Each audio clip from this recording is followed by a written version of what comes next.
Hello, Karen. Hi. Karen, tell us about a little bit about what's going on here today. Okay, we had our ribbon cutting with the Chamber of Commerce today. Had a wonderful turnout, wonderful people.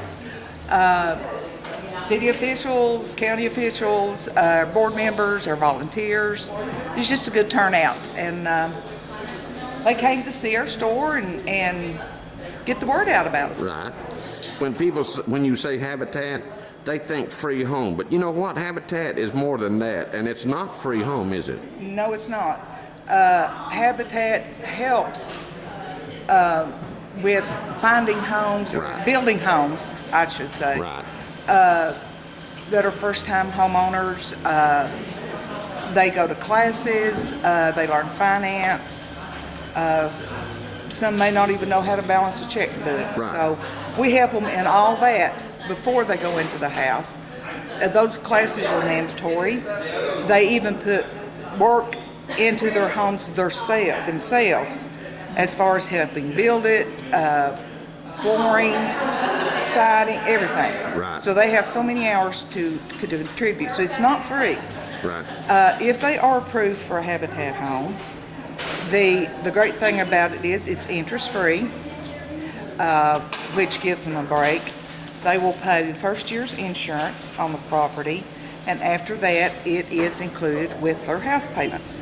All right. And it's a payment that they can afford when we select them. Right. They should be able to afford it. So now, and also, Karen, you were talking earlier, and I didn't get it on video, Okay. but talk a little bit about the feeling that you have, and I'm sure all the volunteers have that same feeling of when you hand the keys over to a new homeowner. Yes. What's that feeling like? Warm and fuzzy. Warm and fuzzy, that's Warm what and fuzzy feeling. A lot of us have a home we take for granted. We just make our payments and go on. But these people, and especially the volunteers that see it, know what they're volunteering for. Right. and where their time and effort goes. But when you hand them the key and they cut that ribbon Right. on their front door and walk in, there's always children involved. They're excited about having their own room. Right. They don't have to sleep with little brother or little sister anymore. Or on the floor. On the floor. They've got a home. They can Right. say, we're going home. That And they can have a call house. their own. Yes. And like I say, we are a Christian-based organization. Right. And so therefore, they are presented with a family Bible at the dedication. We have little refreshments and stuff. We invite all the elected officials. Right. And sometimes we get into singing. I know once at the end, that's okay. End of one we sang God Bless America. Right. Everybody in there was in tears. And it's a very emotional moment. Where else can you do this? Right.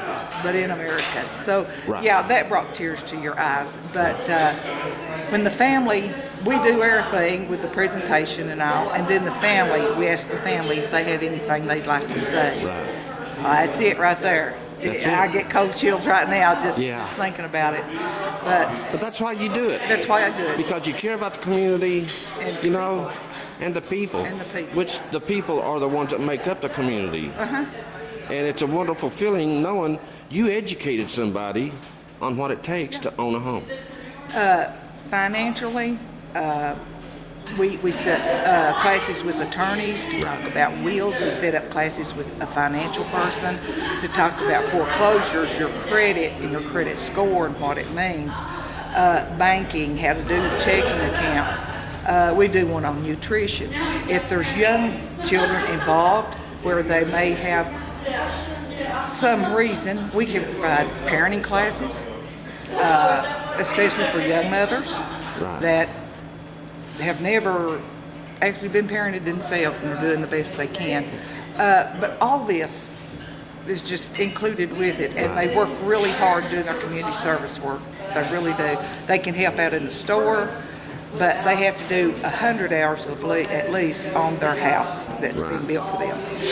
Well, now, Karen, I understand you guys are in desperate need of volunteers.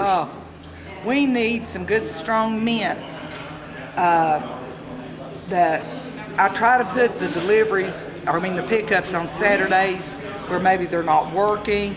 I get volunteers for a lot of young people that are here working off speeding tickets, report, or may have got any kind of ticket or citation, and they have to do so many hours of community service work instead of pay the money. Right. Everyone I've dealt with so far has been wonderful. Those boys are just wonderful. And they're strong, and they're more energetic and all. But there's some really heavy items in here. And we could really, really use some volunteers on Saturdays, some men. Just come by and give me a phone number to call you. Right. And I'll call you if because it's not every Saturday. But just come by and give me a phone call and say, call me. Right. I can call them the day before or, whenever I get the call about a pickup. I will say that on some of our stuff, it's been such a tough place to get to, as well as heavy items, that Glennis Mundy has helped us out. He's brought the crew of 4 and helped us get this stuff carried up a hill, down 40 stairs, and it's really, really hard. His crew painted the front of our building. So he's been a tremendous help too, but he's got his job to do as well. Is there a number, Karen, that they can call? Yes, you can call our store, which is 566-7316. There's an answering machine on because we're only here on Thursday, Friday, and Saturday. Right. But leave a message, we will call you back. Right. And then we have another number that's our cell phone that I sometimes carry with me when I'm in the truck. Is area code 423-377-5030. Okay. Call either one of those numbers. If you want to volunteer, if you want to donate, that's wonderful. Because everything in here in this store has been donated. Right. And we are so thankful. Because it goes back into the homes that we built. So, and Karen, anything they would like to donate, and not just counting, the work, the time itself, would be appreciated, wouldn't it? Anything. We don't take clothes. We don't have room for clothes. Right.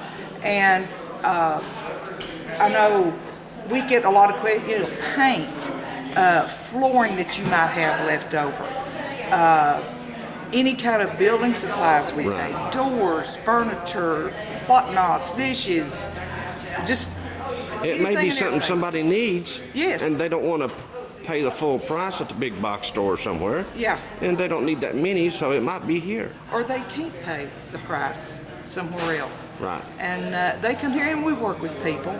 Right. Just because it's got a $200 sticker on it, talk to me. Right. Talk to me. Because I got a good feel for people. Matter of fact, I think I heard once that you like to barter. Yes, I do. I do. All right. But we don't just make donations. If someone's house burns and they bring us a letter from the Red Cross, it has to be a letter from the Red Cross. We will donate for some furniture, some dishes, stuff that they need right then. And with domestic violence, the lady that's over that will contact us, and if they have got this person somewhere to live now, they'll send me a letter, and I'll try to help them out with whatever I can. So see, and now again, when you say habitat, it's much more than just a house. Yeah. That's our main thing. It's a community. But it's for the community. Right. Yeah. Well, Karen, we certainly thank you for being with us. And,